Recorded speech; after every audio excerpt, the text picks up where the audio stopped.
칠흑 같은 어둠 속 단 한 발의 총성이 텍사스의 광활한 대지를 뒤흔듭니다. 이것은 단순한 사냥이 아닙니다. 자존심과 편견, 그리고 오랜 믿음이 걸린 숙명적인 대결의 서막이었죠. 늙은 목장주 존의 눈에는 분노와 실망이 가득하고 그의 곁에는 위풍당당한 점원 셰퍼드 렉스가 서 있습니다. 그리고 그들의 싸늘한 시선 끝에는 멀리서 묵묵히 어둠을 응시하는 작은 동양에게 진돗개 진돌이 있습니다. 진돗개는 쓸모없어. 존의 외침은 과연 진실일까요? 아니면 거대한 반전의 시작일까요? 오늘 이야기는 힘과 지혜, 본능과 교감이라는 거대한 두 축이 충돌하며 빚어내는 감동의 대서사시입니다. 진돗개의 침묵 속에 숨겨진 경이로운 방역, 강력한 포식자와의 피할 수 없는 대결, 그리고 모든 예상을 뒤엎는 마지막 대역전극까지 한순간도 눈을 뗄 수 없는 이야기가 여러분을 기다립니다. 이 작은 개가 어떻게 거대한 텍사스 목장의 전설이 되었는지 그 위대한 가치를 증명해내는 여정을 함께 따라가 보시죠. 그러니까 편하게 보시기 전에 영상에 좋아요 눌러주시고 구독도 부탁드립니다. 제 채널 이름은 유산을 따라가기입니다. 지금부터 자세히 설명드리겠습니다. 텍사스의 태양은 모든 것을 집어삼킬 듯 뜨겁고 강렬했다. 그 태양 아래 수십 년간 흙먼지와 소똥 냄새에 절어온 사나이 존 웨슬리가 서 있었다. 그의 왕국은 지평선 끝까지 펼쳐진 광활한 목장이었다. 구릿빛으로 그을린 얼굴에 깊게 팬주름은 그가 이 땅과 함께 싸워온 세월의 훈장이었고 매처럼 날카로운 눈빛은 무엇이든 꿰뚫어 볼 듯한 자신감으로 가득했다. 존에게 세상은 단순했다. 강한 것은 살아남고 약한 것은 도태된다. 그의 곁에는 그 철학에 살아있는 증거, 점원 셰퍼드 렉스가 있었다. 칠흑같이 검은 털에 잘 발달한 근육, 금방이라도 적의 목덜미를 물어뜯을 듯한 강긴한 턱. 렉스는 존이 신뢰하는 모든 것, 즉 힘과 복종, 압도적인 존재감의 화신이었다. 렉스가 한번 짖으면 수백 마리의 양떼가 일사불란하게 움직였고 웬만한 코요테들은 그림자만 봐도 주랭랑을 쳤다. 그런 존의 왕국에 이질적인 존재가 나타난 것은 한 달 전이었다. 한국에서 날아온 나무 상자 안에는 존의 눈에 볼품없기 짝이 없는 중형견 한 마리가 들어있었다. 빳빳하게 성꼬리, 짙은 황색 털, 그리고 무엇보다 존을 가장 신경 쓰이게 하는 도무지 속을 알 수 없는 그 무표정한 눈빛, 개의 이름은 진돌이었다. 존은 진돌을 처음 본 순간부터 실망감을 감추지 않았다.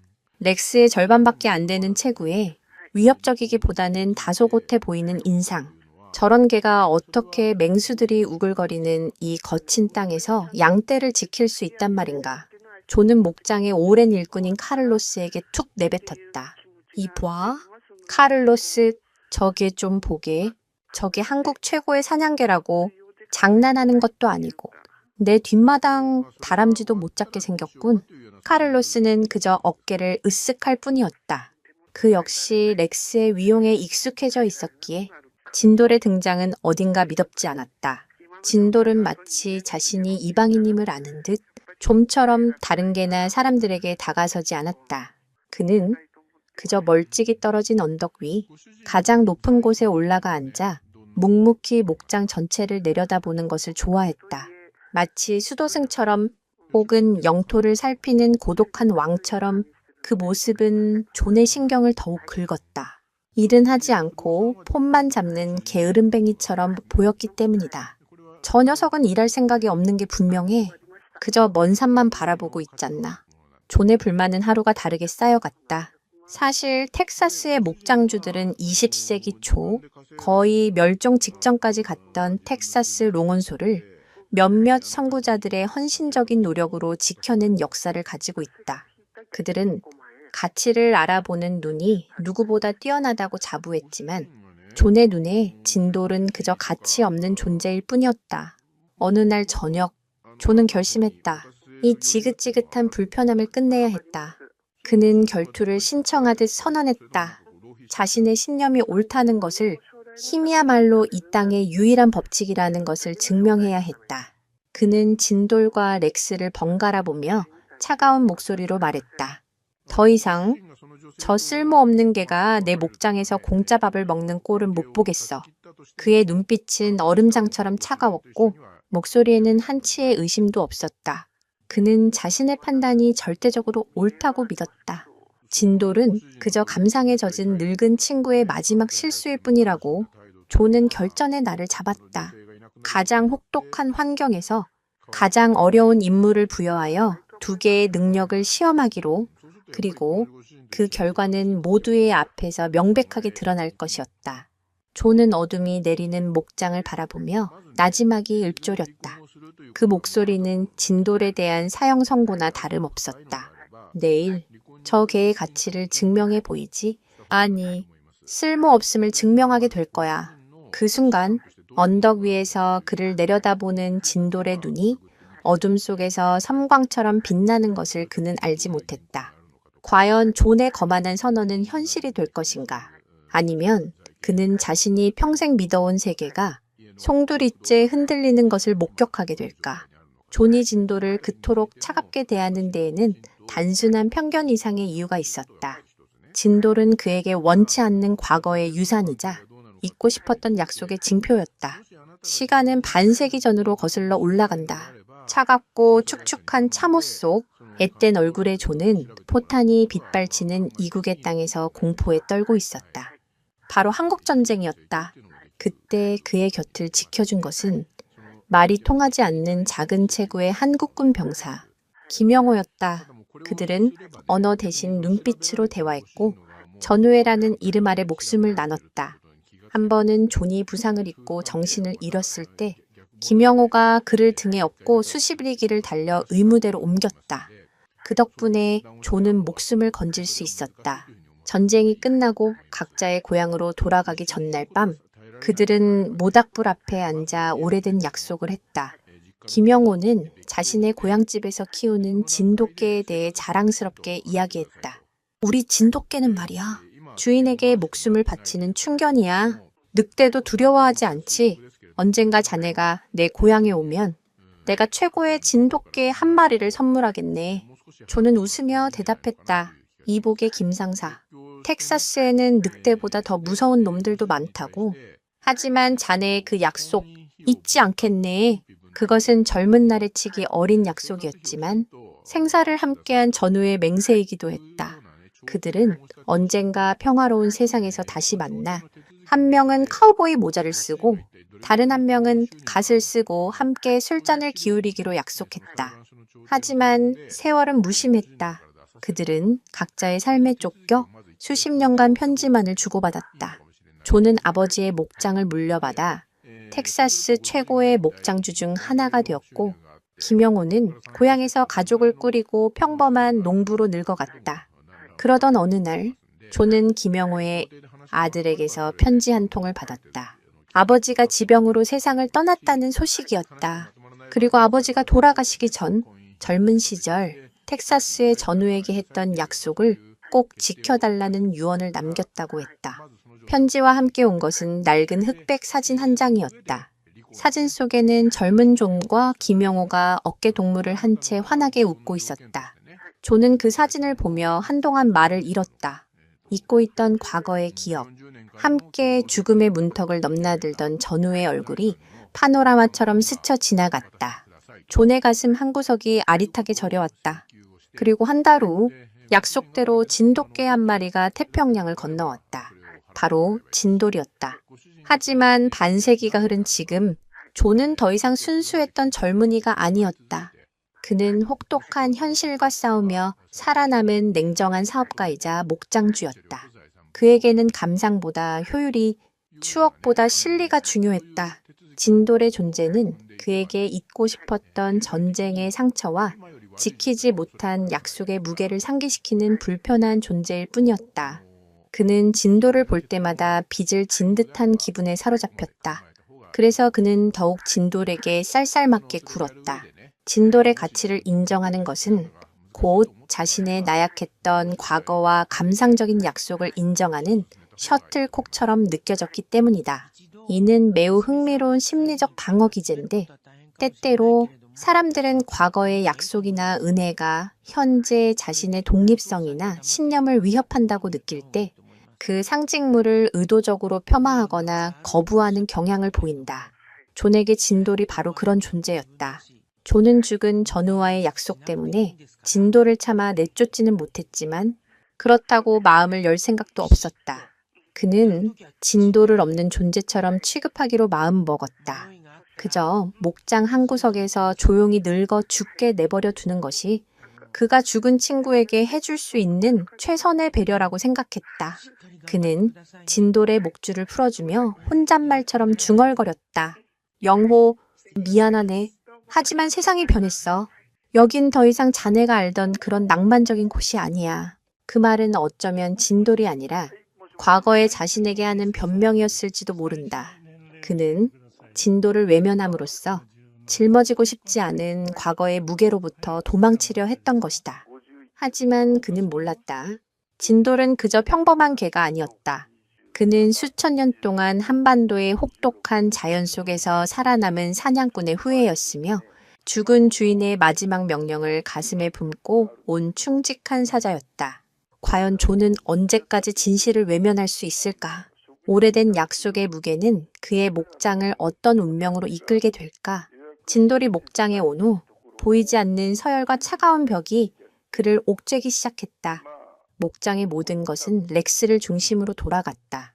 아침이 되면 존은 렉스의 머리를 쓰다듬으며 하루를 시작했고 일꾼들은 렉스에게 가장 좋은 고기 부위를 던져주며 환심을 사려 했었다. 렉스는 자신이 이 구역의 왕이라는 것을 잘 알고 있었다. 그는 위풍당당하게 목장을 어슬렁거리며 다른 개들에게 자신의 힘을 과시했다. 다른 목양견들은 렉스의 눈치를 보며 그의 심기를 거스르지 않으려 조심했고 렉스가 으르렁거리기만 해도 꼬리를 내리고 납작 엎드렸다. 그야말로 완벽한 군주제 사회였다. 이런 환경에서 진돌은 철저한 외톨이였다. 그는 렉스의 서열에 도전하지도 않았고 다른 개들의 무리에 끼려 하지도 않았다. 식사 시간이 되면 그는 모든 개들이 식사를 마칠 때까지 멀찍이서 기다렸다가 남은 음식을 조용히 먹고 사라졌다. 마치 그림자처럼 그의 존재감은 희미했다. 일꾼들 역시 존의 눈치를 보며 진도를 넘는 사람 취급했다. 가끔 마음씨 좋은 멕시코 출신 노인 마누엘만이 몰래 물그릇을 채워주거나 빵 조각을 던져줄 뿐이었다. 마누엘은 진돌의 눈에서 깊은 슬픔과 무언가 알 수 없는 지혜를 읽었지만 감히 존의 앞에서 그를 변호할 용기는 없었다. 진돌은 대부분의 시간을 그가 가장 좋아하는 장소, 목장이 한눈에 내려다 보이는 작은 언덕 위에서 보냈다. 그는 몇 시간이고 미동도 없이 앉아 바람의 냄새를 맡고 멀리서 들려오는 소리에 귀를 기울였다. 그의 시선은 양떼의 움직임, 하늘을 나는 매의 궤적, 그리고 수풀 속에서 부스럭거리는 작은 생명체들의 움직임까지 목장에서 일어나는 모든 일을 놓치지 않았다. 존의 눈에는 그저 게으름을 피우는 것처럼 보였지만 사실 진돌은 자신만의 방식으로 정보를 수집하고 지형을 익히고 있었다. 그는 이 낯선 땅의 법칙을 온몸으로 배우고 있었던 것이다. 진돗개는 원래 자신의 영역에 대한 경계심과 관찰력이 매우 뛰어난 견종이다. 그들은 섣불리 힘을 과시하기보다 먼저 주변 환경을 완벽하게 파악하고 적의 약점을 분석하는 지능적인 사냥꾼의 본능을 가지고 있다. 진돌의 침묵은 나태함이 아니라 신중함과 치밀함의 표현이었다. 렉스와 진돌의 차이는 양떼를 대하는 방식에서도 극명하게 드러났다. 렉스는 양떼를 통제해야 할 대상으로 여겼다.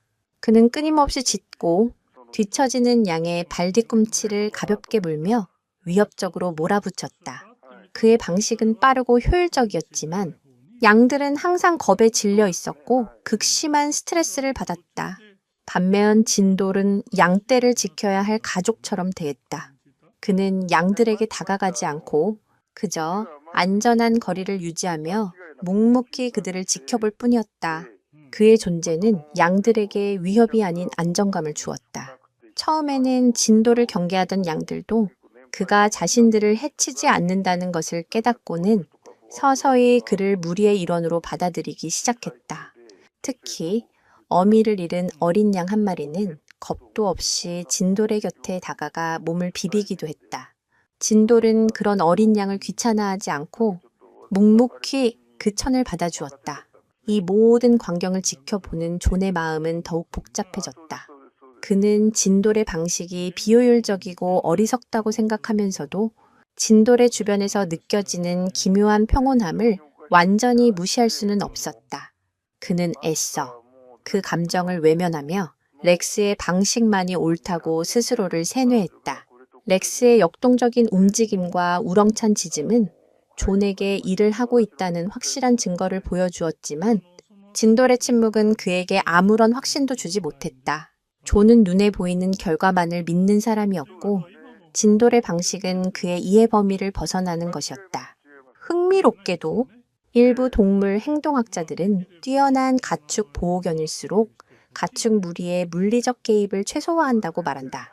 공격적인 행동은 오히려 포식자를 자극하거나 가축에게 스트레스를 줄 수 있기 때문에 조용히 존재감만으로 무리를 안정시키고 외부 위협을 경계하는 것이 더 고차원적인 방식이라는 것이다. 하지만 존은 그런 사실을 알 리 없었다. 차가운 시선과 보이지 않는 벽은 점점 더 높아져만 갔다. 진돌은 여전히 외톨이였고 존의 편견은 더욱 굳건해졌다. 존은 이제 진돌의 존재 자체를 자신의 신념에 대한 도전으로 받아들이기 시작했다. 그는 이 불확실하고 불편한 상황을 끝내기 위해 극단적인 방법을 선택하기로 마음먹었다. 그것은 바로 목숨을 건 잔혹한 실험이었다. 그는 모두가 보는 앞에서 진돌의 무능함을 증명하고 자신의 왕국에서 이 이질적인 존재를 완전히 지워버리기로 결심했다. 과연 이 잔혹한 실험은 존의 편견을 만족시키는 것으로 끝날까? 아니면 모두의 예상을 뒤엎고 침묵하던 이방인이 자신의 진정한 가치를 증명하는 무대가 될 것인가? 목장에는 폭풍전야의 긴장감이 감돌기 시작했다. 존의 인내심은 마침내 바닥을 드러냈다. 그는 더 이상 죽은 전우의 그림자 아래서 불편한 동거를 이어갈 수 없었다. 자신의 목장은 자신의 법칙으로 움직여야 했고 그 법칙에 어긋나는 존재는 제거되어야 마땅했다. 그는 진돌의 무능함을 만천에 공개하고 그를 목장에서 내보낼 완벽한 명분을 만들기로 결심했다. 그리하여 텍사스의 뜨거운 태양 아래 잔혹한 실험의 서막에 올랐다. 존은 목장 일꾼들을 모두 불러 모았다. 그리고 그들 앞에서 마치 중대 발표를 하는 장군처럼 선언했다. 오늘 우리는 진정한 수호자가 누구인지 가려낼 것이다. 코요테가 가장 자주 출몰하는 악마의 협곡에 양 50마리를 풀어놓고 하루는 렉스가 다음 날은 저 동양에서 온 개가 양떼를 지키게 할 것이다. 악마의 협곡은 이름만 들어도 일꾼들이 고개를 저을 정도로 위험한 곳이었다. 지형이 험하고 수풀이 우거져 포식자들이 숨기 좋았으며 특히 굶주린 코요테 무리가 밤마다 어슬렁거리는 곳으로 악명이 높았다. 경험 많은 목동들도 그곳에서 양을 치는 것은 꺼려했다. 양 몇 마리 잃는 것은 불보듯 뻔한 일이었기 때문이다. 존이 일부러 그곳을 시험 장소로 택한 것은 진돌에게는 감당할 수 없는 최악의 시련을 안겨주기 위함이었다. 그는 진돌이 코요테의 습격에 혼비백산하여 꽁무니를 빼거나 기껏해야 양 한두 마리 잃는 수준이 아니라 무리 전체를 위험에 빠뜨릴 것이라고 확신했다. 그리고 그 처참한 결과는 진돌을 내쫓는 가장 확실한 증거가 될 것이었다. 일꾼들은 존의 결정에 수군거렸지만 감히 반대하지는 못했다.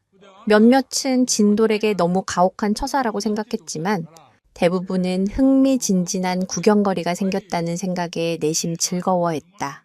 그들 역시 렉스의 압도적인 힘을 맹신하고 있었기에 이 실험의 결과는 이미 정해져 있다고 믿었다. 카를로스는 존에게 조심스럽게 물었다. 주인님, 정말 괜찮으시겠습니까? 악마의 협곡은 렉스에게도 쉽지 않은 곳입니다. 하물며 저 작은 개에게는 존은 카를로스의 말을 잘랐다. 그러니 더 확실하지. 진짜와 가짜를 가려내기엔 최고의 무대가 아닌가. 존의 목소리에는 일말의 동정심도 없었다. 그는 이 실험을 통해 자신의 오랜 신념을 재확인하고 목장의 질서를 바로잡으려 했다. 실험의 규칙은 간단했다. 각 개는 해가 뜰 때부터 다음날 해가 뜰 때까지 24시간 동안 홀로 양떼를 지켜야 한다. 어떤 외부의 도움도 허용되지 않는다. 존과 몇몇 일꾼은 멀리 떨어진 언덕에서 망원경으로 상황을 지켜볼 것이었다. 이는 개의 능력을 평가하는 동시에 양떼의 손실을 최소화하기 위한 조치였다. 하지만 존의 진짜 속내는 따로 있었다. 그는 진돌이 실패하는 결정적인 순간을 자신의 눈으로 똑똑히 목격하고 싶었던 것이다. 흥미롭게도 이러한 공개 테스트는 고대 로마 시대 검투사 시합에서 유래한 심리적 통제 방식과 유사하다. 절대 권력자가 공개적인 대결을 통해 자신의 권위를 강화하고 구성원들에게 복종의 메시지를 각인시키는 것이다. 존은 이 실험을 통해 목장의 유일한 알파는 자신과 렉스뿐임을 모두에게 보여주고 싶었다. 첫 번째 주자는 당연히 렉스였다. 존은 렉스의 목에 GPS 추적 장치를 달아주며 그의 목을 힘껏 두드려 주었다. 렉스, 가서 저 동양에서 온 겁쟁이에게 진짜 일꾼이 어떻게 일하는지 보여줘. 렉스는 주인의 의도를 알아차린 듯 우렁차게 짖으며 자신감을 드러냈다. 그는 의기양양하게 양떼를 이끌고 악마의 협곡으로 향했다. 진돌은 그 모든 과정을 언덕 위에서 묵묵히 지켜보고 있었다. 그의 눈에는 두려움도 불안감도 없었다. 그는 그저 고요한 호수처럼 다가올 운명을 담담하게 응시하고 있을 뿐이었다. 그의 침묵은 존에게는 패배를 예감한 자의 체념처럼 보였다. 하지만 그것은 폭풍 전의 고요함, 사냥을 앞둔 맹수의 집중력이었다. 진돌은 이미 바람을 통해 악마의 협곡에 도사리고 있는 위험의 냄새를 맡고 있었다. 그는 자신의 차례가 왔을 때 무엇을 해야 할지 본능적으로 알고 있었다. 이제 주사위는 던져졌다. 과연 존의 잔혹한 시나리오대로 모든 것이 흘러갈 것인가? 아니면 텍사스의 광활한 대지는 아무도 예상치 못한 새로운 전설의 탄생을 목격하게 될 것인가? 그 누구도 다가올 밤의 무게를 짐작하지 못했다. 악마의 협곡에 들어선 렉스는 그야말로 물 만난 곡이었다. 그는 자신의 힘과 존재감을 과시할 수 있는 완벽한 무대를 만났다고 생각했다. 존이 망원경으로 지켜보고 있다는 사실을 의식한 렉스는 더욱 의욕적으로 움직였다. 그는 쉴 새 없이 양떼 주위를 맴돌며 이빨을 드러내고 낮게 으르렁거려 양들을 통제했다. 양들은 겁에 질려 서로에게 바싹 붙어 거대한 덩어리처럼 움직였다. 렉스의 방식은 거칠고 위압적이었지만 존의 눈에는 더없이 만족스러웠다. 저것이야말로 진정한 목양견의 모습이었다. 양떼를 압도하고 잠재적인 위협에 한치의 물러섬도 보이지 않는 저돌성. 존은 옆에 있는 카를로스에게 거보라는 듯이 말했다. 저 봤나? 저게 바로 경험과 혈통의 차이야. 렉스는 자신이 무엇을 해야 하는지 정확히 알고 있어. 해가 중천에 떴을 때 첫 번째 위협이 모습을 드러냈다. 덤불 속에서 정찰 나온 코요테 2마리가 모습을 드러낸 것이다. 그들은 양떼의 규모와 경비 태세를 살피러 온 정찰병들이었다.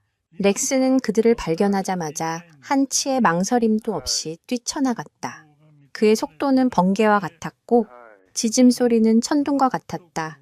그는 코요테들을 향해 맹렬하게 돌진하며 금방이라도 목을 물어뜯을 듯한 기세를 보였다. 코요테들은 렉스의 엄청난 기세와 거대한 체구에 압도되어 제대로 된 저항 한번 해보지 못하고 꼬리를 내린 채 숲속으로 달아났다. 렉스는 거기서 멈추지 않고 그들이 사라진 방향을 향해 한참 동안 위협적으로 짖어대며 자신의 영역임을 분명히 했다.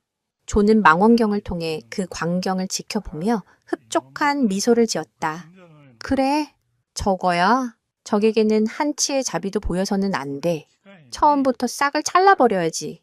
렉스의 방식은 존이 평생을 믿어온 힘의 논리를 완벽하게 구현하고 있었다. 선제 공격과 압도적인 힘의 과시, 그것이야말로 이 거친 땅에서 살아남는 유일한 방법이라고 그는 굳게 믿었다. 렉스는 승리에 도취되어 의기양양하게 양떼에게 돌아왔다. 그는 자신이 완벽하게 임무를 수행했다고 생각했다. 코요테의 정찰병들을 쫓아냈으니 이제 밤까지는 아무런 문제도 없을 것이라고 안심했다. 하지만 렉스는 중요한 사실 하나를 간과하고 있었다. 그의 요란한 대응은 코요테들에게 너무나 많은 정보를 제공했다는 것이다. 코요테들은 매우 지능적인 동물로 사냥하기 전에 상대의 성향과 방어 패턴을 철저히 분석한다. 렉스의 공격적인 행동을 통해 코요테 무리는 이 목장의 수호자가 단 한 마리이며 매우 직선적이고 공격적인 성향을 가졌다는 것을 파악했다. 그들은 이제 렉스의 힘을 정면으로 상대하는 대신 그의 예측 가능한 행동 패턴을 역이용할 교활한 계획을 세우기 시작했다. 렉스는 스스로 자신의 패를 모두 보여준 셈이었다. 사실 야생동물 전문가들에 따르면 셰퍼드와 같은 공격적인 견종은 단기적인 위협을 쫓아내는 데는 효과적이지만 장기적인 심리전이나 지능적인 포식자 무리를 상대하는 데는 오히려 약점을 보일 수 있다. 그들의 예측 가능한 공격성은 오히려 노련한 포식자들에게 이용당할 빌미를 제공하기 때문이다. 해가 서쪽으로 기울기 시작하자 렉스는 다소 지친 기색을 보였다. 낮 동안 끊임없이 양떼를 몰고 코요테를 추격하며 너무 많은 에너지를 소모했기 때문이다. 그는 양떼를 협곡의 비교적 평탄한 곳에 몰아넣고 자신은 그 앞에서 잠시 숨을 골랐다. 존은 렉스가 밤을 대비해 체력을 비축하고 있다고 생각하며 대견스러워했다. 그는 이미 마음속으로 이번 실험의 승자를 결정했다. 내일 아침 진돌이 처참하게 실패하고 나면 모두가 자신의 판단이 옳았음을 인정하게 될 것이었다. 그는 진돌이 과연 코요테의 그림자라도 보고 버텨낼 수 있을지 의심했다. 아마 짖음소리만 듣고도 꽁무니를 빼고 목장으로 도망쳐 올 것이라고 굳게 믿었다. 존은 망원경에서 눈을 떼고 의자에 깊숙이 몸을 기댔다. 모든 것이 그의 예상대로 순조롭게 진행되고 있었다. 렉스는 힘과 용맹함으로 자신의 가치를 증명했고 이제 남은 것은 진돌의 무능함을 확인하는 일뿐이었다. 하지만 그가 보지 못하는 어둠 속에서 코요테 무리는 렉스의 허점을 파고들 음흉한 계획을 세우고 있었다. 렉스의 힘은 과연 다가오는 어둠 속에서도 통할 수 있을까? 그리고 그의 요란한 승리는 사실 더 큰 위협을 불러들이는 서곡에 불과했던 것은 아닐까? 악마의 협곡에 밤이 내리자 진짜 시험이 시작되고 있었다. 다음 날 아침 존은 예상대로 렉스가 양떼를 완벽하게 지켜냈다는 보고를 받았다. 밤사이 코요테들의 소규모 습격이 몇 차례 있었지만 렉스가 모두 격퇴했다고 했다. 양 한 마리 잃지 않은 완벽한 승리였다. 존의 어깨는 한껏 으쓱해졌다. 그는 의기양양하게 진도를 불렀다.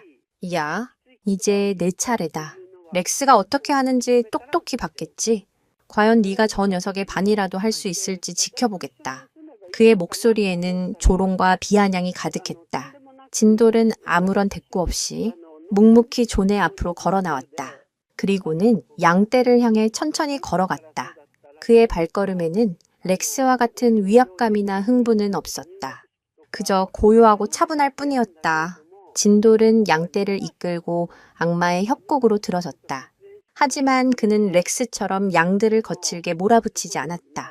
그는 그저 양떼가 스스로 움직이도록 내버려 둔 채 조금 떨어진 곳에서 그들을 따라 걸을 뿐이었다.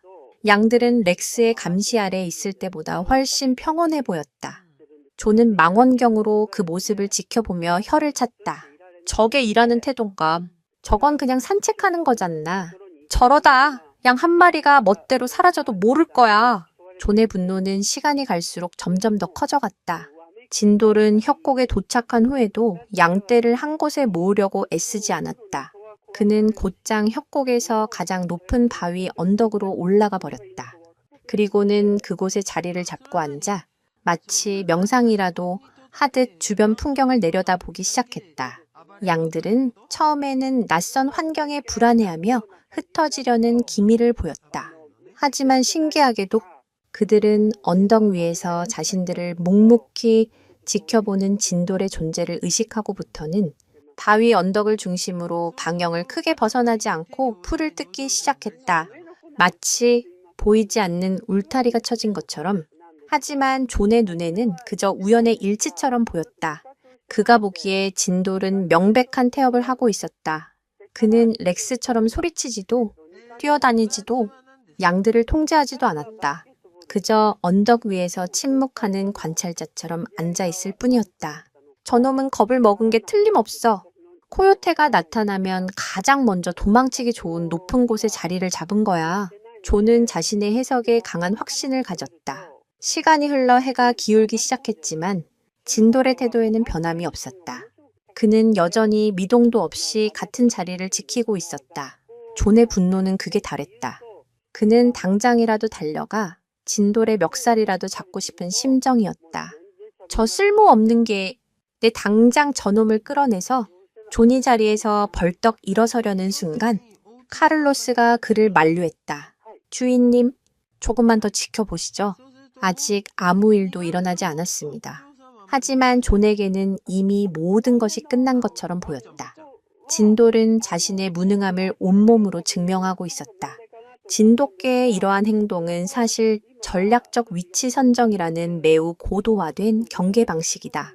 이는 넓은 시야를 확보하여 적의 접근을 미리 파악하고 자신의 위치를 노출시켜 적에게 심리적 압박을 주는 효과가 있다. 또한 최소한의 에너지로 최대한의 영역을 통제하는 매우 효율적인 방식이지만 존처럼 힘의 과시를 중시하는 사람에게는 이해하기 어려운 행동이었다. 존은 주먹을 불끈 쥐며 다시 자리에 앉았다.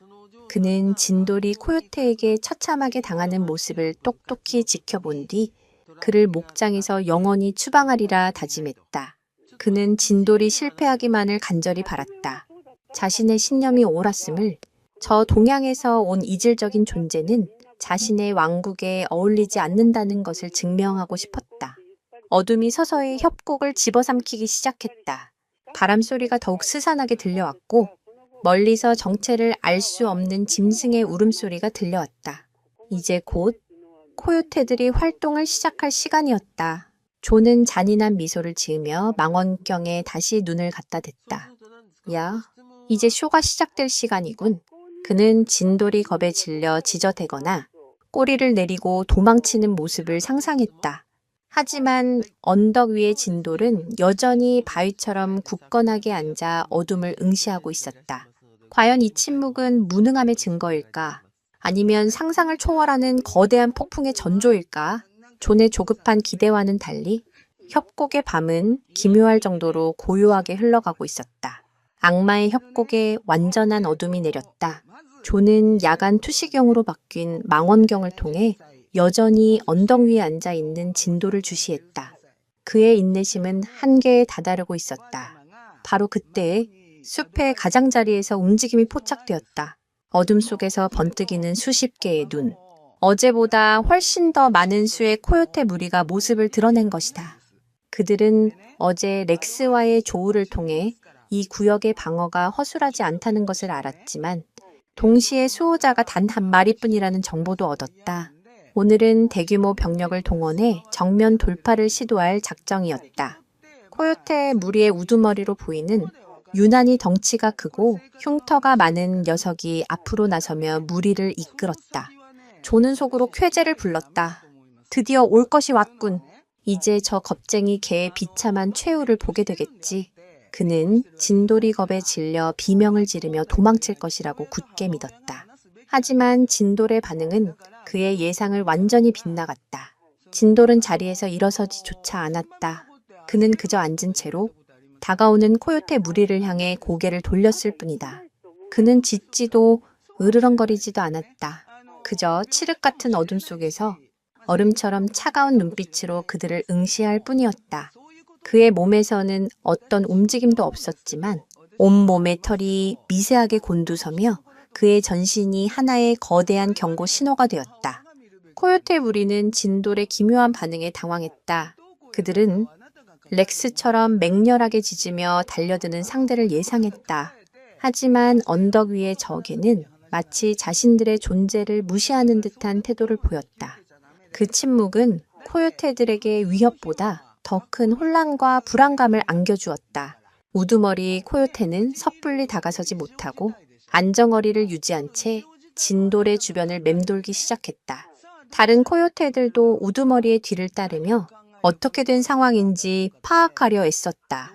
협곡에는 오직 스산한 바람소리와 코요테들의 발소리만이 들려왔다. 팽팽한 긴장감이 마치 활시위처럼 당겨졌다.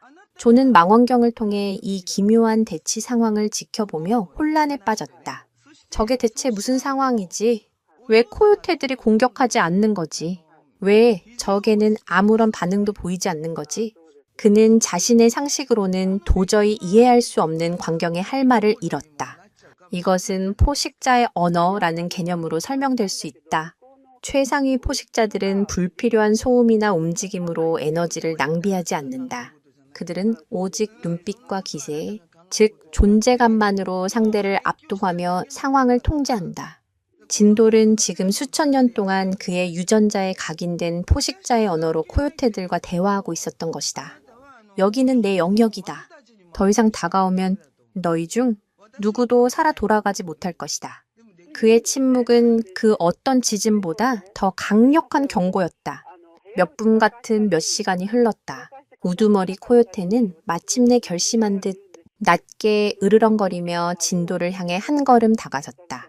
무리의 동요를 막고 자신의 권위를 보여주기 위한 행동이었다. 바로 그 순간 진돌이 처음으로 반응했다. 그는 앉은 자리에서 상체를 살짝 앞으로 숙이며 입술을 들어 올려 하얀 송곳니를 드러냈다. 그와 동시에 목 깊은 곳에서부터 지축을 울리는 듯한 낮고 위협적인 소리가 흘러나왔다. 크르르릉. 그것은 지짐이라기보다는 화산이 폭발하기 직전에 용암이 끓는 소리에 가까웠다. 그 소리에는 한치의 두려움도 망설임도 없었다. 오직 죽음을 각오한 자만이 낼 수 있는 절대적인 자신감과 살기가 담겨 있었다. 그 소리를 듣는 순간 우두머리 코요테는 온몸의 털이 곤두서는 것을 느꼈다. 그의 야생적 본능이 비명을 지르고 있었다. 상대가 안 된다. 저놈은 우리와 차원이 다른 존재다. 그는 자신도 모르게 뒷걸음질 쳤다. 우두머리가 물러서자 다른 코요테들도 동요하며 흩어지기 시작했다. 진돌은 여전히 그 자리에 앉아 흩어지는 코요테 무리를 묵묵히 지켜볼 뿐이었다. 그는 불필요한 추격을 하지 않았다. 이미 승패는 결정되었기 때문이다. 잠시 후 코요테의 무리는 어둠 속으로 완전히 사라졌다.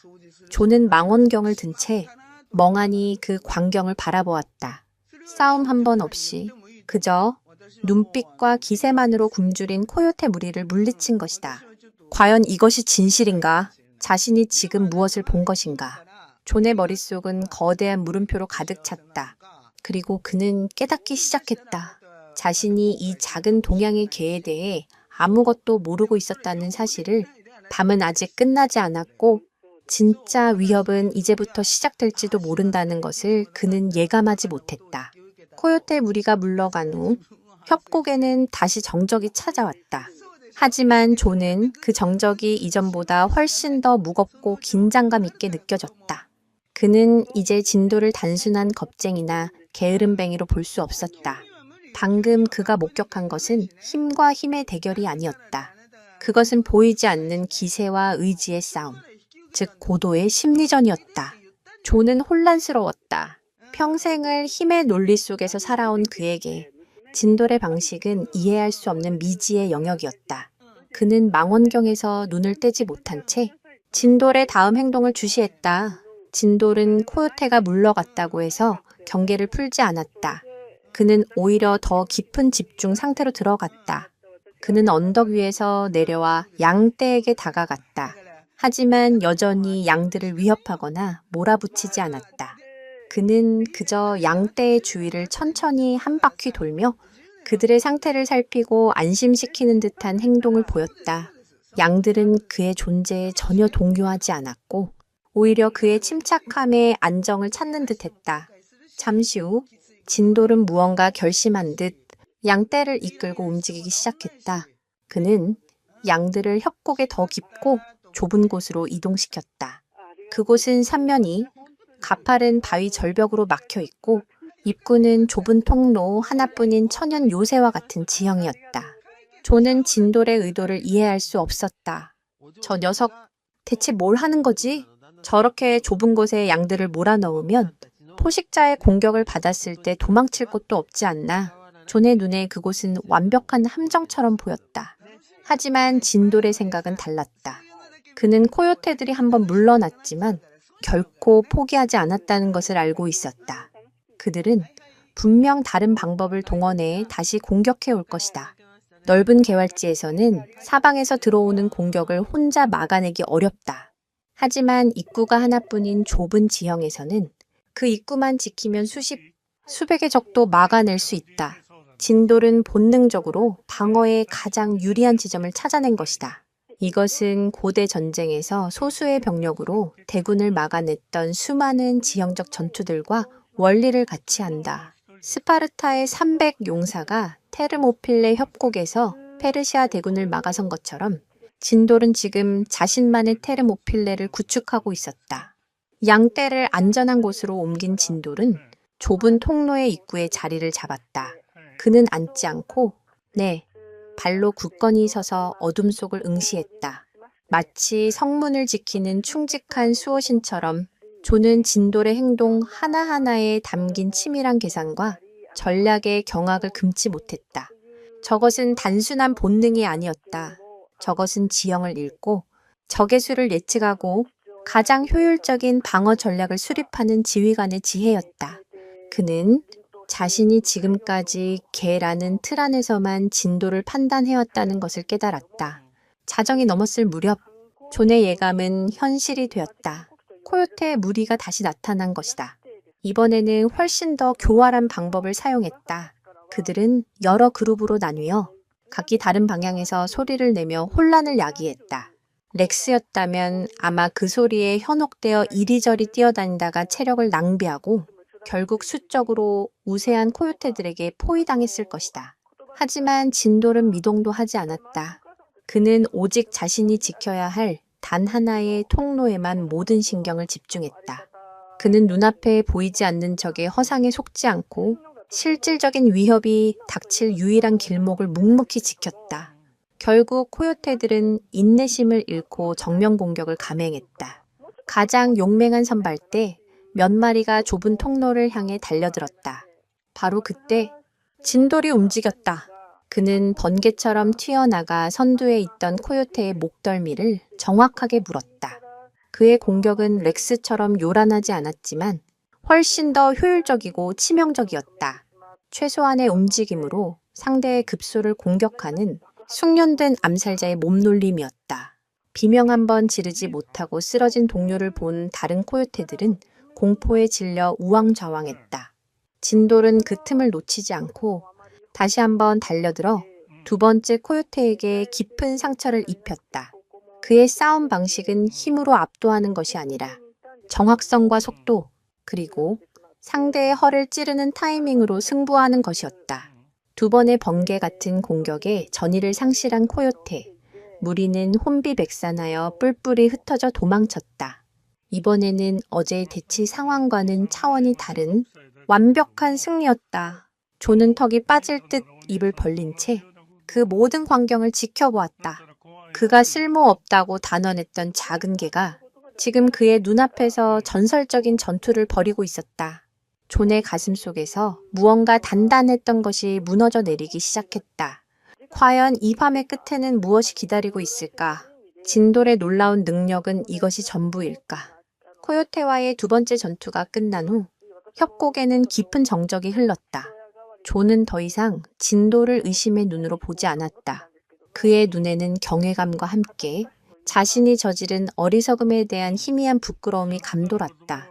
그는 진돌이 단순한 목양견이 아니라 야생의 법칙을 꿰뚫고 있는 위대한 전략가이자 전사라는 사실을 인정할 수밖에 없었다. 카를로스를 비롯한 다른 일꾼들 역시 숨을 죽인 채 이 작은 영웅의 활약을 지켜보았다. 목장의 모두가 진돌의 진정한 가치를 깨닫는 순간이었다.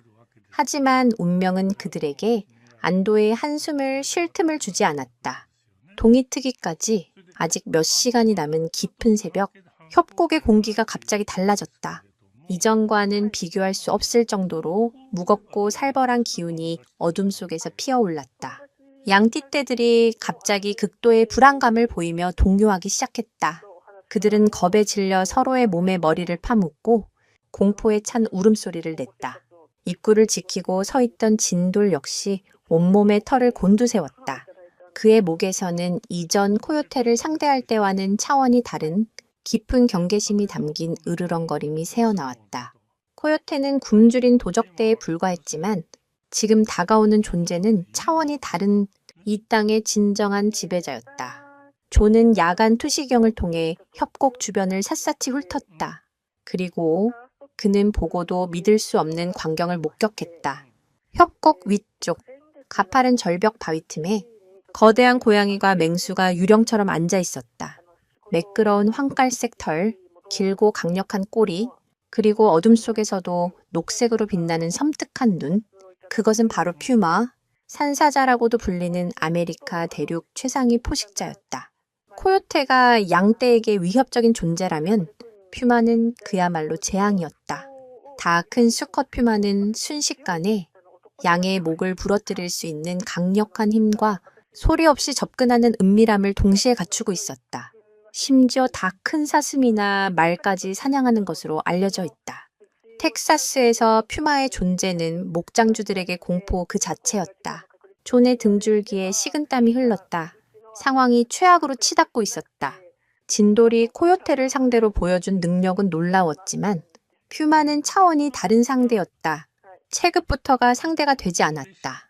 다 큰 수컷 퓨마는 진돌보다 서너 배는 더 크고 무거웠다.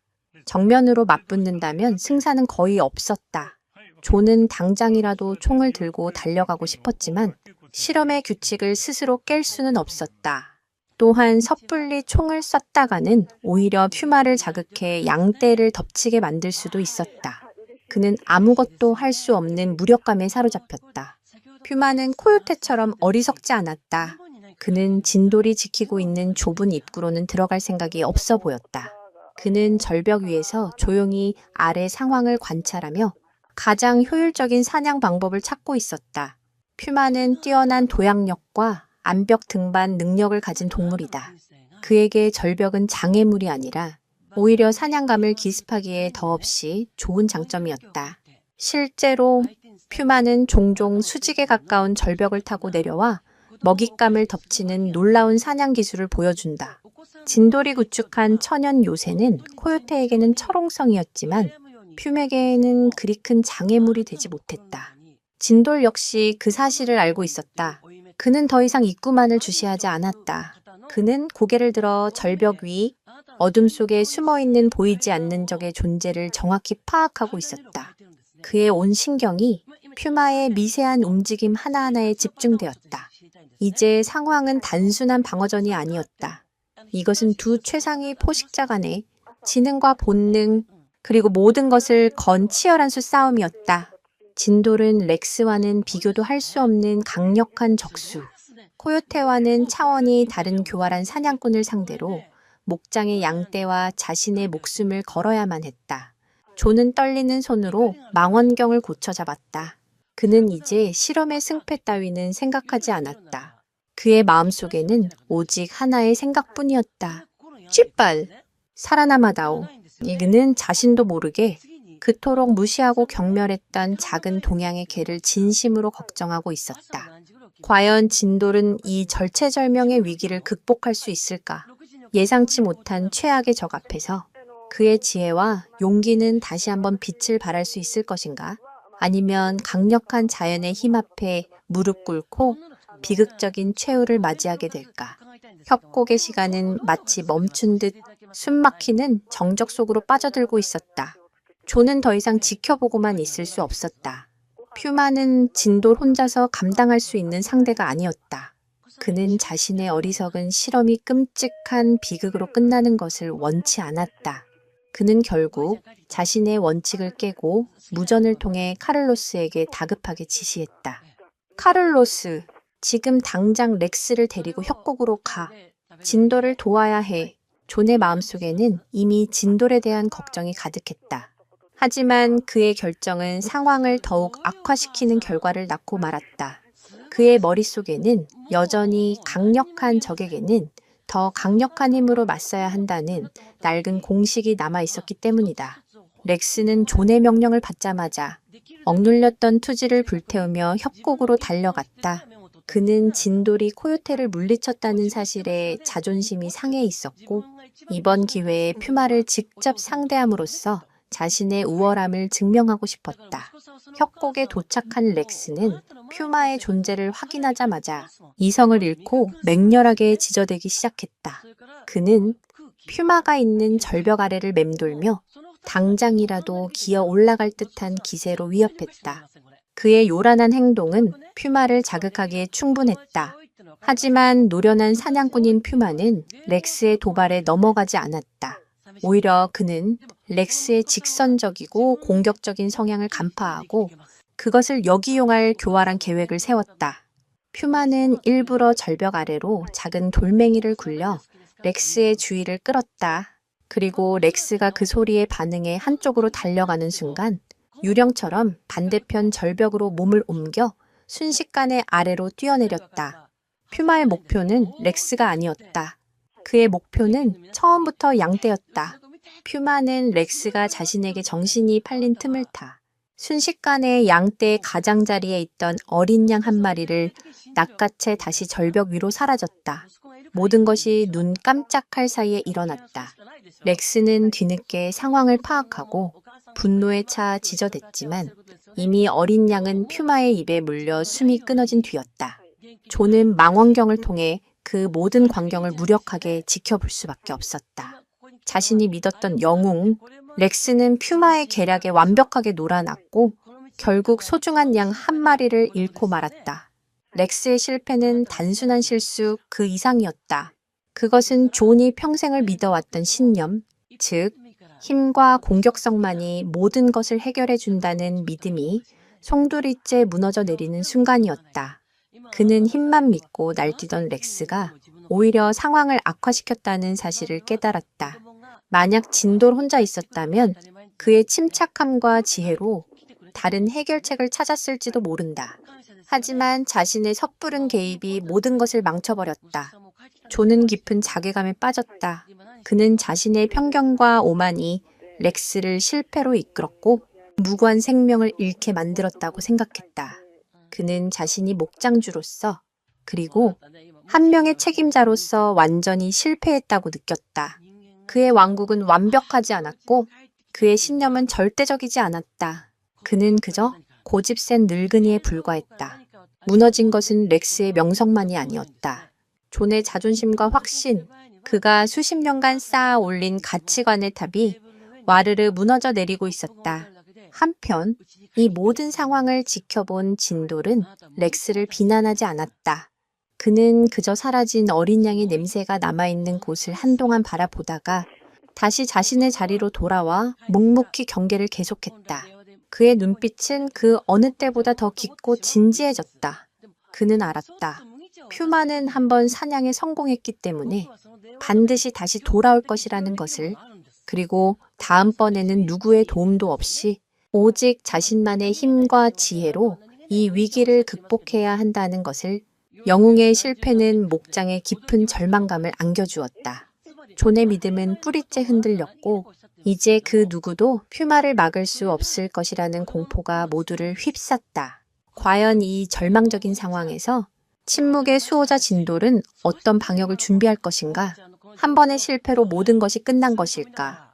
아니면 이것은 더 위대한 전설을 위한 마지막 시련의 시작일까? 어둠 속에서 퓨마의 녹색 눈이 다시 한번 번뜩이고 있었다. 렉스의 실패로 인한 충격과 절망감이 목장을 뒤덮었다. 존은 자신의 섣부른 판단을 자책하며 무력감에 빠져 있었다. 이제 모든 희망이 사라진 것처럼 보였다. 하지만 바로 그 순간 절망의 잿더미 속에서 새로운 희망의 불씨가 피어오르기 시작했다. 모두가 공포에 떨고 있을 때 오직 한 존재만이 침착함을 잃지 않고 다가올 위협에 대비하고 있었다. 바로 진돌이었다. 그는 퓨마가 다시 돌아올 것을 확신했고 이전과 똑같은 방식으로는 또다시 양을 잃을 수밖에 없다는 것을 알았다. 그는 새로운 전략이 필요했다. 진돌은 퓨마의 공격 패턴을 분석하기 시작했다. 퓨마는 정면 대결을 피하고 지형의 이점을 활용해 기습하는 방식을 선호했다. 특히 높은 곳에서 아래를 공격하는 데 능숙했다. 그렇다면 해답은 간단했다. 퓨마가 활용할 수 있는 지형적 이점을 원천적으로 차단하는 것. 진돌은 다시 한번 양떼를 이끌고 움직이기 시작했다. 이번에 그가 향한 곳은 이전의 천연 요새가 아니었다. 그곳은 이미 퓨맥의 약점이 노출된 장소였다.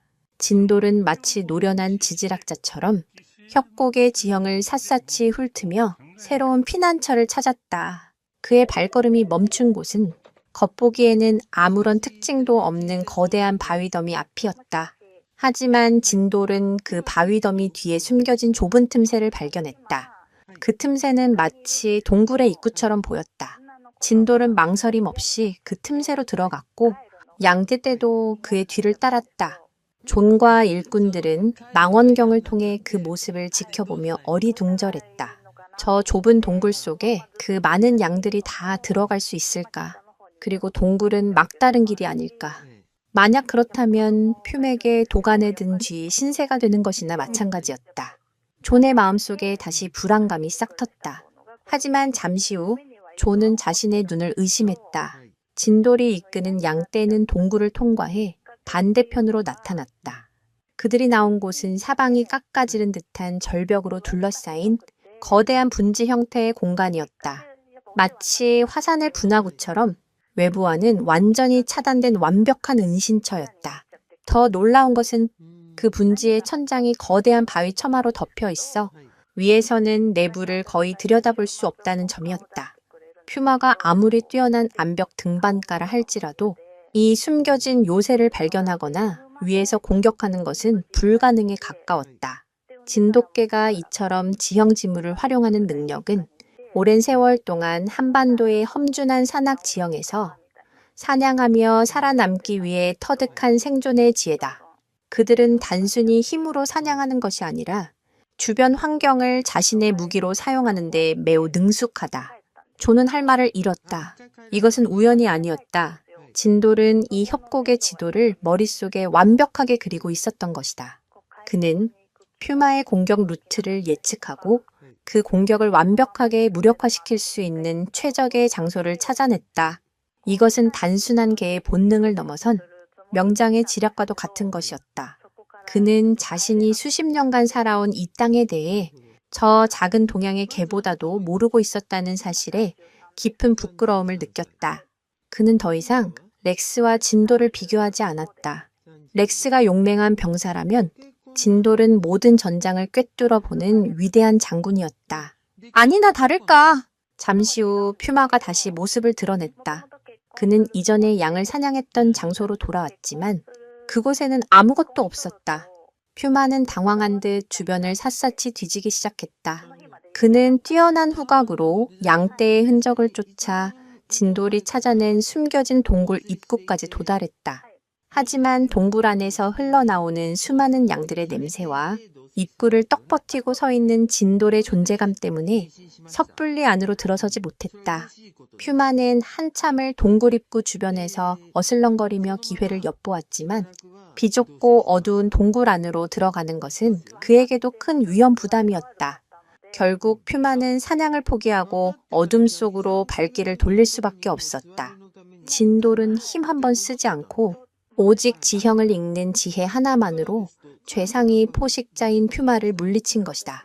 존은 그 광경을 보며 자신도 모르게 탄성을 내뱉었다. 믿을 수가 없군. 정말 믿을 수가 없어. 그의 목소리는 경탄과 감동으로 떨리고 있었다. 그는 이제 진돌을 단순한 개로 보지 않았다. 그는 존경심을 담아 그를 진사부라고 부르고 싶을 정도였다. 과연 진돌의 지혜는 어디까지일까? 그리고 이 하룻밤의 기적은 존과 진돌의 관계를 어떻게 바꾸어 놓을 것인가? 텍사스의 밤하늘에 새로운 전설의 서막이 밝아오고 있었다. 진돌이 찾아낸 천연 요새 안에서 양띠떼는 기적과도 같은 평온함을 되찾았다.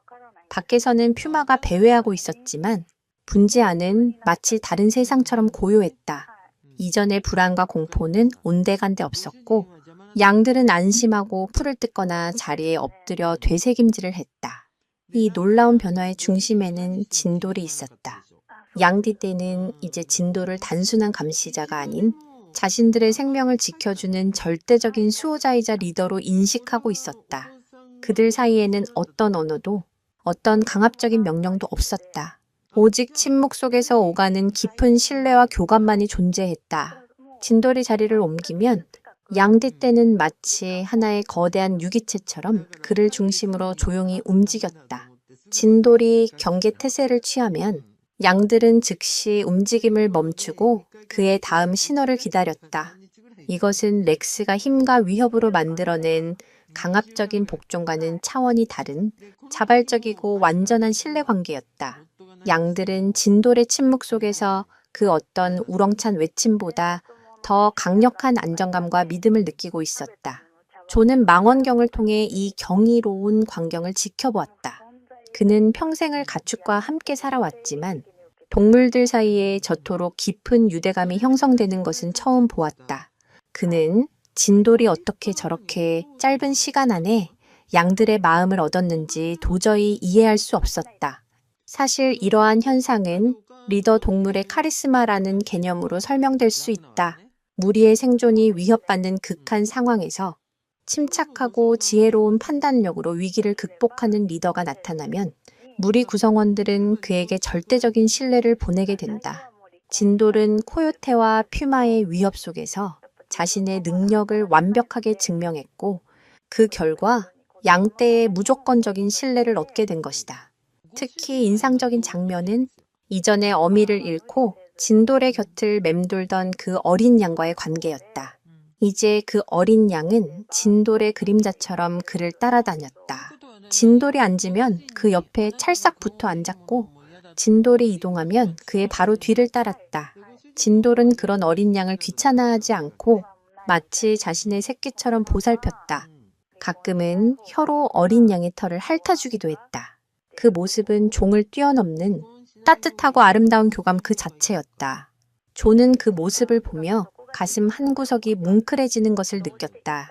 그는 자신이 진돌에게서 빼앗으려 했던 것이 단순한 쓸모가 아니라 이토록 고귀하고 아름다운 관계와 신뢰였다는 사실을 깨달았다.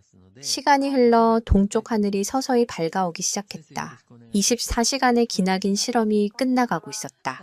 퓨마는 더 이상 나타나지 않았다. 진돌은 단 한 마리의 추가 손실도 없이 완벽하게 양떼를 지켜냈다. 조는 자리에서 일어나 말없이 협곡을 향해 걸어가기 시작했다. 카를로스와 다른 일꾼들도 그의 뒤를 따랐다. 그들의 얼굴에는 이제 더 이상 호기심이나 조롱의 빛이 없었다. 오직 경외와 존경심만이 가득했다. 존이 분지로 들어가는 동굴 입구에 다다랐을 때 진돌이 그의 앞을 막아섰다. 아직 동이 트기 전이라. 그의 임무는 끝나지 않았기 때문이다. 진돌은 존을 향해 으르렁거리지는 않았지만 그의 눈빛은 단호했다. 아직은 안 돼. 내 허락 없이는 아무도 들어올 수 없어. 존은 진돌의 눈을 마주 보았다.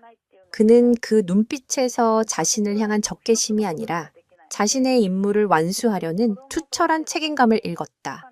존은 말없이 고개를 끄덕이며 진돌의 의사를 존중한다는 뜻을 표했다.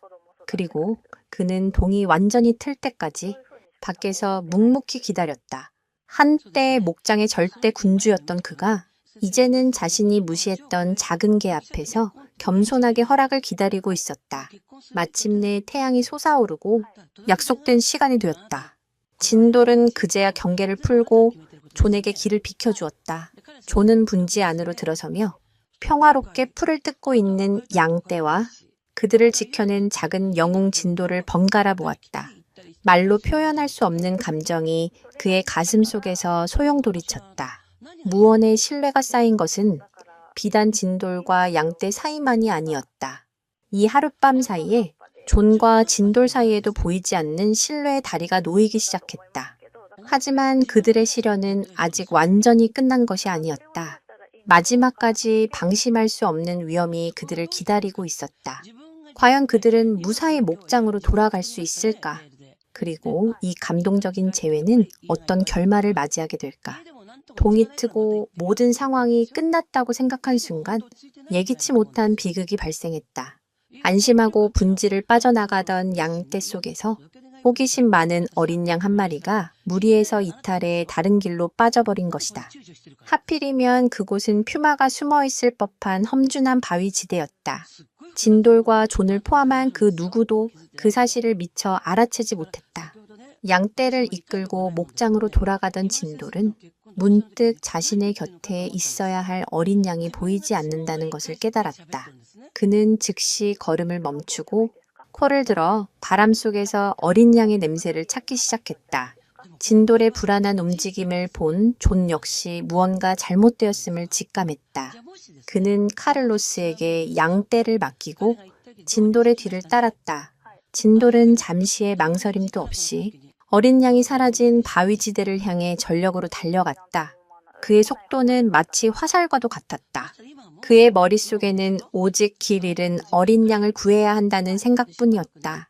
그 어린 양은 이제 그에게 단순한 보호 대상이 아니라 마음을 나눈 작은 가족과도 같은 존재였기 때문이다. 진돌이 바위지대에 도착했을 때 그는 최악의 상황과 마주했다. 길을 잃고 겁에 질려 울고 있는 어린 양의 바로 뒤에 밤새 사냥감을 놓쳐 굶주려 있던 퓨마가 소리 없이 접근하고 있었던 것이다. 퓨마는 어린 양을 덮치기 직전이었다. 진돌은 한치의 망설임도 없이 자신의 몸을 날려 퓨마와 어린 양 사이를 가로막았다. 휴레우령. 진돌의 입에서 경고의 외침이 터져 나왔다. 그는 자신의 몸집보다 몇 배는 더 큰 퓨마 앞에서 단 한 걸음도 물러서지 않았다. 퓨마는 예상치 못한 방해꾼의 등장에 심기가 불편한 듯 날카로운 이빨을 드러내며 위협했다. 하지만 진돌의 눈에는 두려움이 없었다. 오직 자신의 뒤에 있는 연약한 생명을 지키겠다는 결연한 의지만이 불타오르고 있었다. 이제 선택의 여지는 없었다. 피할 수 없는 싸움, 목숨을 건 처절한 혈투가 시작된 것이다. 퓨마가 먼저 공격을 시작했다. 그는 거대한 앞발을 휘둘러 진돌을 내리치려 했다. 그 힘은 실로 엄청나서 제대로 맞았다면 진돌의 두개골은 산산조각 났을 것이다. 하지만 진돌은 퓨마의 공격을 예측한 듯 놀라운 민첩성으로 몸을 날려 공격을 피했다. 그리고는 퓨마의 옆구리를 파고들어 날카로운 이빨로 깊은 상처를 냈다. 진돗개의 싸움 방식은 체격의 불리함을 극복하기 위해 진화해 왔다. 그들은 멧돼지와 같은 거대한 맹수를 사냥할 때도 정면으로 부딪히지 않는다. 대신 끊임없이 움직이며 상대의 체력을 소진시키고 빈틈을 노려 치명적인 부위를 공격하는 치고 빠지기 전술을 사용한다. 진돌은 지금 자신의 유전자에 각인된 수천 년의 사냥 기술을 총동원하고 있었다. 그는 퓨마의 거대한 몸집과 힘에 맞서는 대신 자신의 장점인 속도와 민첩성을 10분 활용했다. 그는 퓨마의 주위를 쉴 새 없이 맴돌며 퓨마가 공격을 위해 몸을 돌릴 때마다 번개처럼 달려들어 다리나 옆구리를 물고 빠졌다. 퓨마는 진돌의 성가신 공격에 분노가 폭발했다. 그는 거대한 몸을 날려 진돌을 덮치려 했지만 진돌은 마치 춤을 추듯 그 공격을 아슬아슬하게 피했다. 하지만 싸움이 길어질수록 체격의 차이는 극복하기 힘든 벽이 되어갔다. 퓨마의 발톱에 스치기만 해도 진돌의 몸에는 깊은 상처가 났고 그의 하얀 털은 붉은 피로 물들기 시작했다. 그럼에도 불구하고 진돌은 단 한순간도 어린 양의 앞을 떠나지 않았다. 그는 자신의 몸이 찢겨나가는 고통 속에서도 오직 어린 양을 지키겠다는 일념 하나로 버티고 있었다. 뒤늦게 도착한 존은 이 처절한 혈투를 목격하고 경악했다. 그는 급히 허리에 찬 리볼버를 꺼내 퓨마를 겨누었다. 하지만 빠르게 움직이는 두 동물이 뒤엉켜 싸우고 있었기 때문에 자칫하면 진돌을 쏠 수도 있는 위험한 상황이었다. 바로 그 순간 진돌은 마지막 힘을 짜내어 승부수를 던졌다. 그는 퓨마의 공격을 피하는 척하다가 오히려 정면으로 달려들어 퓨마의 목덜미를 물고 늘어졌다. 퓨마는 고통에 몸부림치며 진돌을 떼어내려 했고 그 순간 움직임이 잠시 멈추었다. 조는 바로 그 찰나의 순간을 놓치지 않았다. 쟁! 총성이 울려 퍼졌고 총알은 정확하게 퓨마의 어깨에 명중했다. 치명상을 입은 퓨마는 비명을 지르며 바위 뒤편으로 사라졌다. 싸움은 끝났다. 진돌은 퓨마를 쫓아가지 않고 그 자리에 쓰러졌다. 그의 온몸은 피투성이었고 숨소리는 거칠었다. 하지만 그의 눈은 겁에 질려 떨고 있는 어린 양을 향해 있었다. 그는 마지막 힘을 다해 꼬리를 한번 흔들어 보였다. 괜찮다는 신호였다. 과연 상처 입은 영웅은 무사할 수 있을까? 그리고 이 모든 것을 지켜본 늙은 카우보이는 자신의 목숨을 걸고 약한 자를 지켜낸 작은 영웅 앞에서 어떤 반응을 보이게 될까? 퓨마가 사라진 바위 지대에는 정적만이 감돌았다. 조는 떨리는 손으로 총을 내리고 피투성이가 된 차에 쓰러져 있는 진돌에게 달려갔다. 진돌의 몸은 온통 퓨마의 발톱에 찢기고 이빨에 물린 상처투성이었다. 붉은 피가 하얀 털을 적셔 마치 눈밭에 핀 동백꽃처럼 처연하게 보였다. 숨은 가쁘게 몰아쉬고 있었고 생명의 불꽃이 금방이라도 꺼질 듯 위태로워 보였다. 그 옆에는 겁에 질린 어린 양이 어쩔 줄 몰라 하며 진돌의 곁을 맴돌고 있었다. 조는 진돌의 앞에 조심스럽게 무릎을 꿇었다. 그는 차마 상처투성이인 진돌의 몸에 손을 댈 수 없었다. 수십 년간 거친 텍사스에서 살아오며 수많은 피와 죽음을 봐왔던 그였지만 지금 그의 심장은 미친 듯이 떨리고 있었다. 그는 자신의 어리석은 편견이 이 충직한 개를 죽음의 문턱으로 몰아넣었다는 죄책감에 사로잡혔다. 만약 자신이 처음부터 진돌의 가치를 알아봤더라면 이런 무모한 실험은 하지 않았을 것이다. 그랬다면 진돌이 이렇게 목숨을 걸고 싸울 일도 없었을 것이다. 모든 것이 자신의 탓이었다. 진돌, 미안하다. 정말 미안하다. 존의 목소리는 물기에 젖어 심하게 떨리고 있었다. 그는 거칠고 투박한 손으로 진돌의 머리를 조심스럽게 쓰다듬었다. 진돌은 고통 속에서도 희미하게 눈을 뜨고 존을 바라보았다. 그의 눈에는 원망이나 분노가 없었다. 그저 나는 내 임무를 다했을 뿐입니다. 라고 말하는 듯한 담담하고 깊은 눈빛만이 담겨 있었다.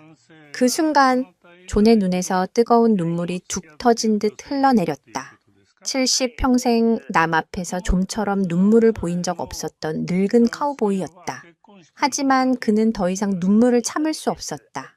그 눈물은 진돌에 대한 미안함이자 자신의 어리석음에 대한 참회였고 죽은 전우에 대한 뒤늦은 사죄이기도 했다. 존은 조심스럽게 진돌을 자신의 품에 안아들었다.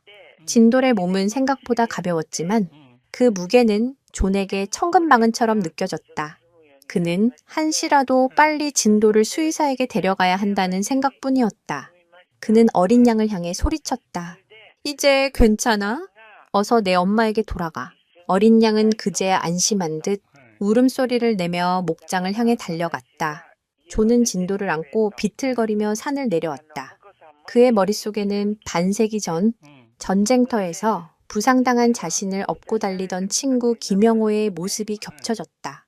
그때 영호가 자신을 살렸듯이 이제는 자신이 그의 충견을 살려야만 했다. 이것은 그가 죽은 친구에게 진 빚을 갚을 수 있는 마지막 기회였다.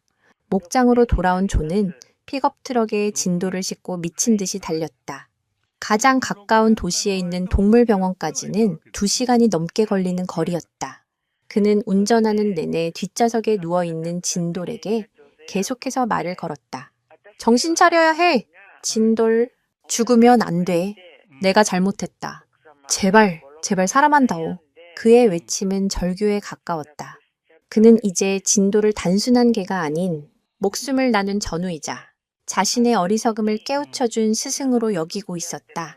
한 가지 흥미로운 사실은 개와 인간 사이의 유대감은 종종 생사를 넘나드는 극적인 경험을 통해 폭발적으로 깊어진다는 것이다.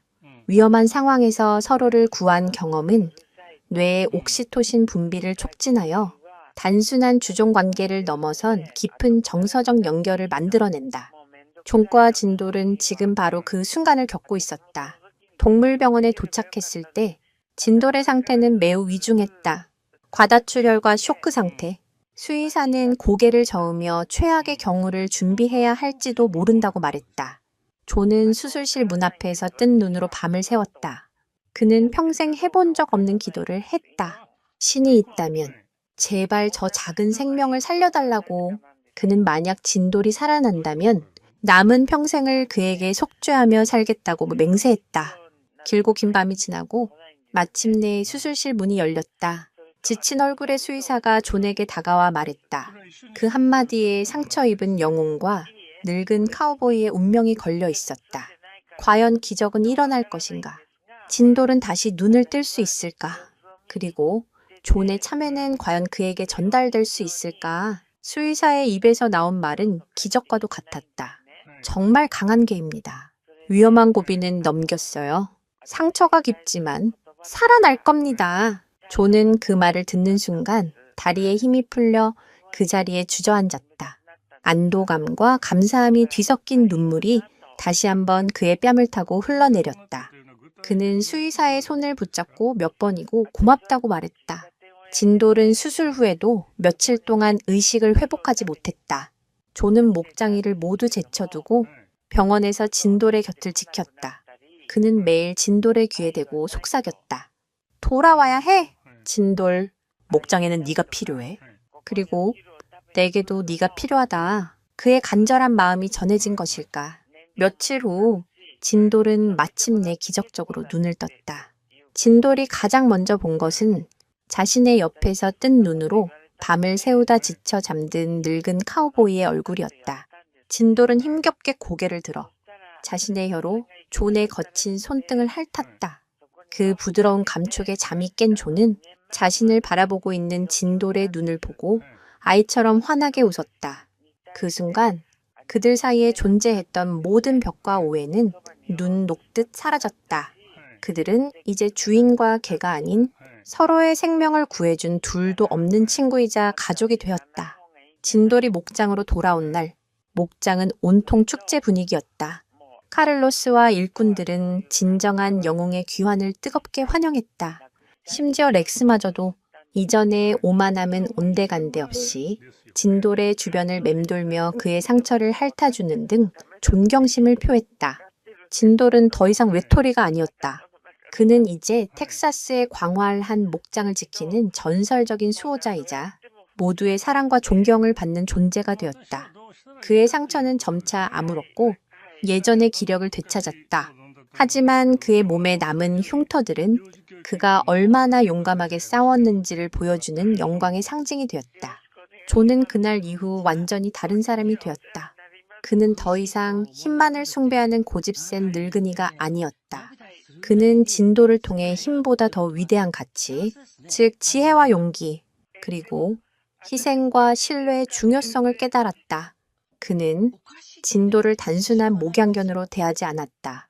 그는 진도를 자신의 사업 파트너이자 인생의 동반자로 대우했다. 그는 매일 아침 진돌과 함께 목장을 순찰했고 중요한 결정을 내릴 때면 마치 사람에게 조언을 구하듯 진돌의 의견을 묻는 신용을 하기도 했다. 존의 변화는 여기서 그치지 않았다.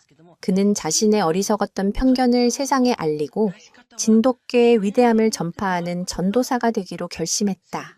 그는 지역 신문사와 인터뷰를 하고 목장주 협회 모임에 나가 진돌의 이야기를 전했다.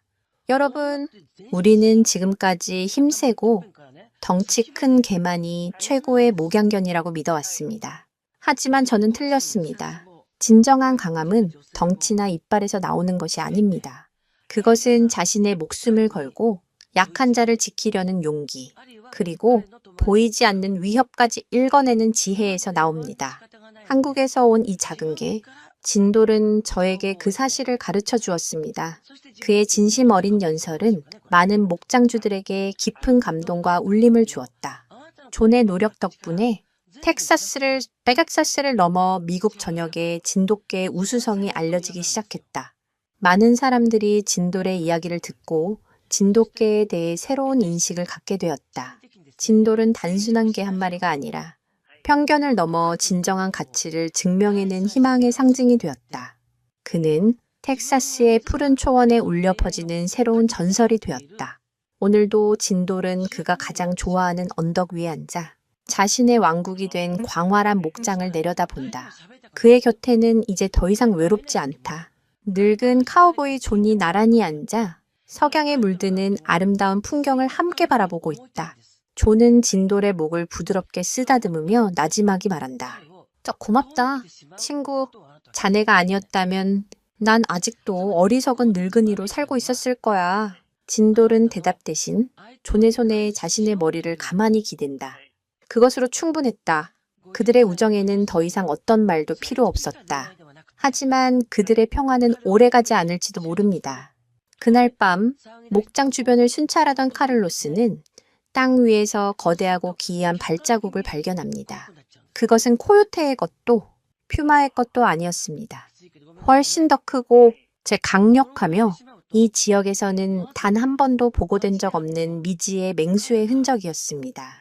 불길한 예감에 휩싸인 카를로스가 랜턴을 비춘 저편, 칠흑 같은 어둠 속에서 두 개의 붉은 눈이 섬광처럼 번뜩였습니다. 텍사스의 전설이 된 진돌과 그의 늙은 친구 존 앞에는 과연 이전과는 비교할 수 없는 또 다른 거대한 위협이 다가오고 있는 것일까요? 늙고 병든 진돌은 과연 이 새로운 적에 맞서 다시 한번 목장을 지켜낼 수 있을까요? 그들의 이야기는 아직 끝나지 않았습니다.